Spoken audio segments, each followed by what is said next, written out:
মৰমৰ ছাত্ৰ ছাত্ৰী আজি আমি কৰিম ক্লাছ 9 ৰ মেথ চেপ্টাৰ নাম্বাৰ 1 সংখ্যা প্ৰণালী তো ষ্টুডেন্টস এই ভিডিওৰ আগৰ ভিডিও বিলাকত অনুসৰণি 1.4 কোশ্চেন নম্বৰ 1 ৰ পৰা 4 লৈকে কৰি দিছো আজি আমি তোমালোকক কোশ্চেন নম্বৰ 5 টো কৰি দিম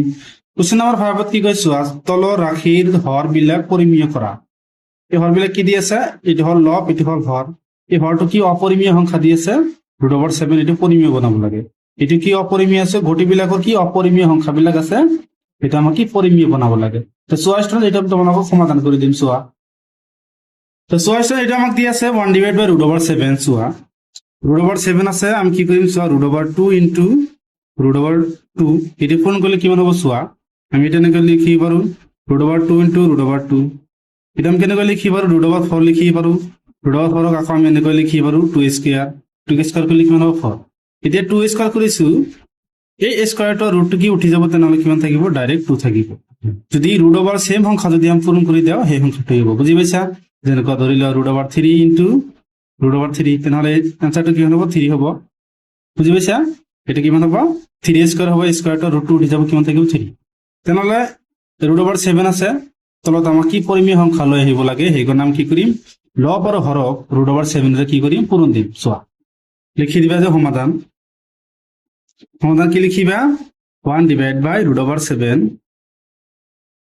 সাইডে তোমালোকে লিখি দিব পারা লব আৰু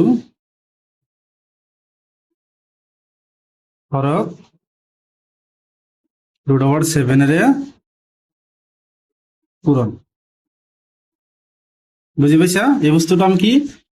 এটা আমি বারবার লিখি নি দিও তোমালোকে এটা বুঝি লবা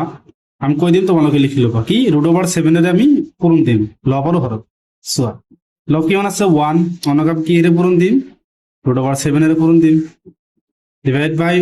√7 রে আমি কি রে পূরণ দিম √7 রে পূরণ দিম এটা যদি আমি কাটি দিও সেম 1 ডিভাইড বাই √7 এ থাকিব এটা আমি এনেকৈ লিখি পাৰো √7 এৰ লগত অনপূৰণ কৰলে কি হ'ব √7 এ হ'ব √7 আৰু √7 পূরণ করলে কি হ'ব 7 হ'ব বুজি পাইছা তোমালোকে নিশ্চয় কি হ'ব 7 √7 ডিভাইড বাই 7 এই হৰটো এতে কি হৈছে পৰিমেয় হৈছে বুজি পাইছা এটা আমি এনেকৈ লিখি পাৰো √7 ইনটু √7 ইজ ইকুৱেল টু আমি এনেকৈ লিখি পাৰো 7 স্কয়াৰ স্কয়াৰ ৰুট উঠি যাব কিমান থাকিব 7 থাকিব তেনেহলে কি হৈছে হৰটো এতিয়া পৰিমেয় সংখ্যা আছে এতিয়া আমি তোমালোকক 2 নম্বৰটো কৰি দিম চোৱা তো চয়েসটা আমাক কি দিয়েছে 2 নম্বৰটো দি আছে 1 ডিভাইড বাই √7 মাইনাস √6 দি আছে তো এটা তোমালোকে এটা ফর্মুলা পাইছিলা a plus b into a minus b is equal two কিমান লিখি পাৰো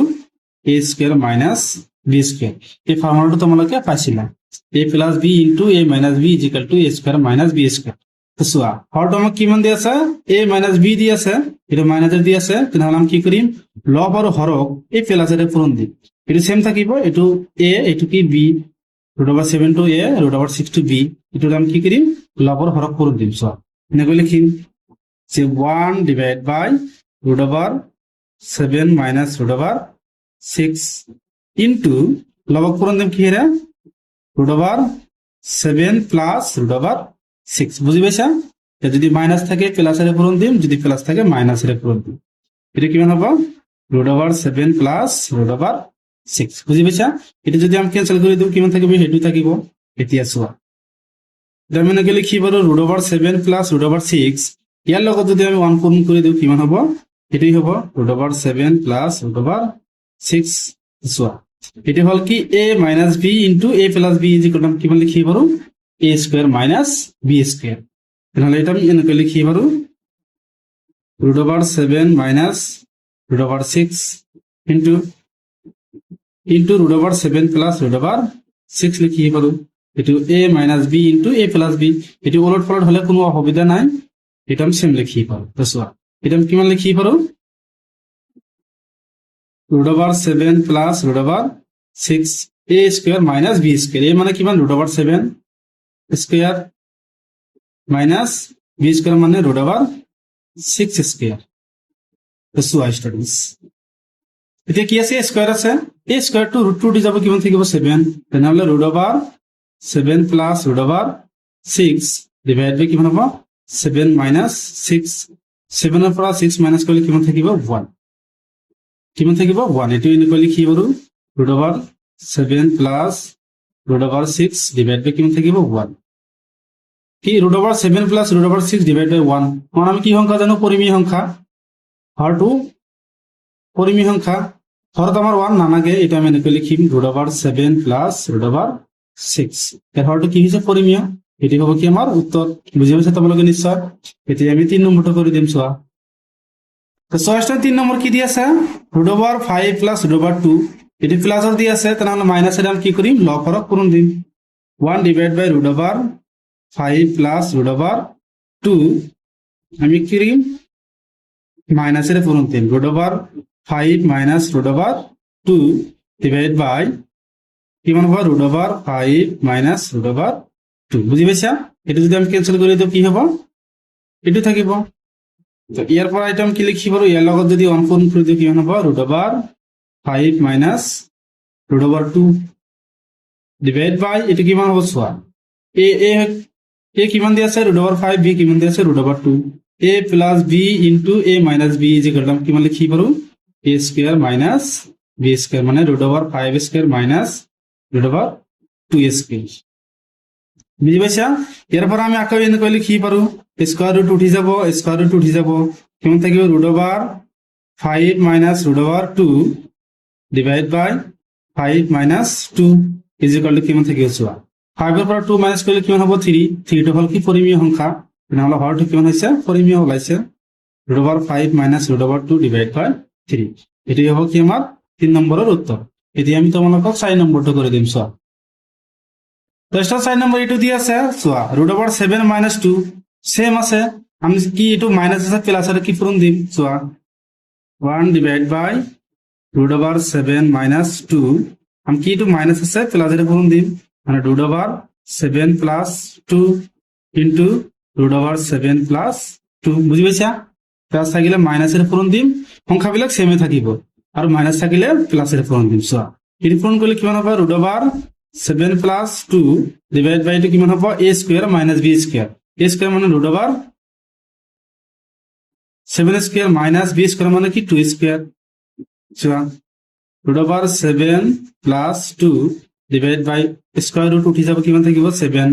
2 স্কয়াৰ কৰিলে কিমান হ'ব 4 7 এৰ পৰা 4 মাইনাস কৰিলে কিমান থাকিব 3 নহলে root over 7 plus 2 divide by 3 হ'ব এটা হ'ব কি আমাৰ 4 নম্বৰৰ উত্তৰ এতিয়া আমি তোমালোকক 5 নম্বৰটো কৰি দিম চোৱা তো স্টুডেন্ট চোৱা আমাক কিমান দি আছে 13 ডিভাইড বাই ৰুট অভাৰ 5 এটা তোমালোকে কি কৰিবা তোমালোকে ভাবিব পাৰা এটো প্লাস দি আছে মাইনাসেৰ পূৰণ দিম নালাগে সেম সংখ্যাৰে পূৰণ দিবা লব আৰু হৰক কি হে সেম সংখ্যাৰে যেনেকৈ ধৰি লোৱা আমাৰ লগতে দেখুৱাই দিছো তোমালোকক root over 2 into root over 2 পূৰণ কৰিলে কিমান হ'ব 2 আহিব তেনে ৰুট অভাৰ 5 আছে তেনে ৰুট অভাৰ 5 এৰ পূৰণ দিম লিখি দিবা যেতে কি 13 divide by root over 5 into root over 5 হৰক যদি পূৰণ দিছো লবকো পূৰণ দিব লাগিব ৰুট অভাৰ 5 চোৱা পূৰণ কৰিলে কিমান হ'ব 13 root over 5 divide by root over 5 আৰু ৰুট অভাৰ 5 পূৰণ কৰিলে কিমান হ'ব ৰুট উঠি যাব দুটা 5 আছে এটা 5 হ'ব বুজি পাইছা হৰটো কি 5 ওলাইছে তেনে 5 হল কি এটা পৰিমেয় সংখ্যা এটি হ'ব কি আমাৰ উত্তৰ এতিয়া আমি তোমালোকক 6 নম্বৰটো কৰি দিম চোৱা তো স্টুডেন্টস 6 নম্বৰ কিমান দি আছে 6 প্লাস ৰুট অভাৰ 5 ডিভাইড বাই 6 মাইনাস ৰুট অভাৰ 5 এটা আমি কি মাইনাসেৰ আছে প্লাসেৰ পূৰণ দিম 6 plus root over 5 into 6 plus root over 5 আমি লবক পূৰণ দিছো হৰক দিব লাগিব 6 minus root over 5 into 6 plus root over 5 চোৱা তলত কি আহিছে a minus b into a plus b is equal to a square minus b square এটো কি আছে সেম আছে চোৱা 6 plus root over 5 6 plus root over 5 আমি a আৰু a পূৰণ কৰিলে কিমান জানো a স্কয়াৰ কিমান জানো a স্কয়াৰ সেম দুটা বস্তু পূৰণ কৰিলে কিমান হ'ব a স্কয়ার হ'ব তেনে এটো কি হ'ব স্কয়ার হ'ব 6 plus root over 5 whole square divide by এটো কিমান হ'ব a square minus b square a মানে 6 b মানে ৰুট অভাৰ 5 স্কয়াৰ তো চোৱা a plus b whole square মানে কিমান জানা স্টুডেন্টস তোমালোকে ফর্মুলা পাইছিলা a plus b whole square ইয়াত লিখি দিয়া a plus b whole square is equal to a square plus 2ab plus b square এটি ফর্মুলা পেলাই দিয়া a মানে কিমান 6 b মানে root over 5 6 square plus 2ab a মানে 6 বি মানে root over 5 plus B square মানে ৰুট অভাৰ 5 স্কুৱেৰ ডিভাইড বাই তলত কিমান হ'ব চোৱা 6 স্কুৱেৰ কৰিলে কিমান হ'ব 36 মাইনাছ স্কুৱেৰ ৰুট উঠি যাব কিমান থাকিব 5 বুজি পাইছা কি চোৱা 6 স্কুৱেৰ কৰিলে কিমান হ'ব 36 প্লাছ 2 আৰু 6 আমি পূৰণ কৰিব পাৰোঁ এইটো পূৰণ কৰিব নোৱাৰোঁ কিমান হ'ব 12 ৰুট অভাৰ কিমান হ'ব 5 প্লাছ স্কুৱেৰ ৰুট উঠি যাব কিমান থাকিব 5 ডিভাইড বাই কিমান থাকিব চোৱা 31 36 ৰ পৰা 5 মাইনাছ কৰিলে কিমান হ'ব 31 এতিয়া আমি কি কৰিম এই সংখ্যাটো আৰু এই সংখ্যাটো পূৰণ কৰি দিম এতিয়া আমি কি কৰিম এই সংখ্যাটো আৰু এই সংখ্যাটো যোগ কৰি দিম 36 ৰ লগত 5 যোগ কৰিলে কিমান হ'ব 41 প্লাছ 12 ৰুট অভাৰ 5 ডিভাইড বাই 31 তো চোৱা আমি হৰটো কিমান পাইছো পৰিমেয় সংখ্যা পাইছো তেনেহলে এটি কি হ'ব আমাৰ উত্তৰ তো স্টুডেন্টস এলৈকে কৰিবলগীয়া আছিল স্টুডেন্ট যদি ভিডিওটো ভাল লাগে চেনেলটো সাবস্ক্ৰাইব কৰি দিবা আৰু তোমাৰ মতামত কমেন্ট কৰি জনাবা আৰু 5 নম্বৰৰ কোশ্চেন কিমানটা থাকিল আৰু তিনিটা থাকিল 7 নম্বৰ 8 নম্বৰ আৰু 9 নম্বৰ এই অংক তিনিটা তোমালোকক নেক্সট ভিডিওত কৰি দিম চাই লবা তোমালোকে স্টুডেন্টস থ্যাংক ইউ স্টুডেন্টস